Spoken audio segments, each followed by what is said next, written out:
தெருக்குத்து வீடு அப்படிலாம் ம். சொல்லுவாங்கல்ல மேம். ஸோ இந்த தெருக்குத்து வீடு அமைஞ்சிருக்கு அப்படின்னா, அதுக்குள்ளேயே பலாபலன் என்ன மேம்? ஏன்னா அனுபவத்துல அனுபவிச்சத மட்டும் தான் அனுபவமா சொல்ல முடியும்.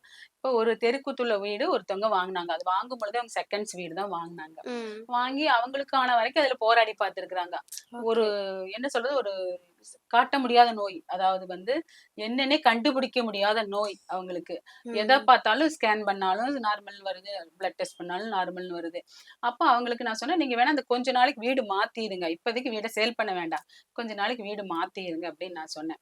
நான் போய் 2 தடவ பார்த்துட்டு வந்தேன். 2 தடவ பார்த்ததுமே ஈசானிய குத்தல் தான் நல்ல குத்தல் தான். ஆனா ம். அந்த குத்தல் சேர்ந்து வருது. அடுத்த ரோட்டுக்கும் சேர்ந்து வருது. ஓகே. அதனால இந்த வீட்டுக்கும், அடுத்த வீட்டுக்கும் சேர்ந்து வர அந்த ரோட்டு குத்தல், அவங்கள என்ன பண்ணிருக்குன்னா, கண்டுபிடிக்க முடியாத நோய்க்கு ஆளாக்கிருச்சு. ஓகே. ஓகே. அதனால குத்தல் வந்து மேக்ஸிமம் தவிர்க்கிறது நல்லது. குத்தல் இல்லாத இடமா வாங்கி வீடு கட்டுறது ரொம்ப நல்லது. ஓகே. அப்புறம் அவங்க வந்து அந்த வீட மாத்தி வேற பக்கம் போய் ஒரு 6 மாசத்துலயே அவங்களுக்கு வந்து உடல்நிலை நல்லா இருக்குது.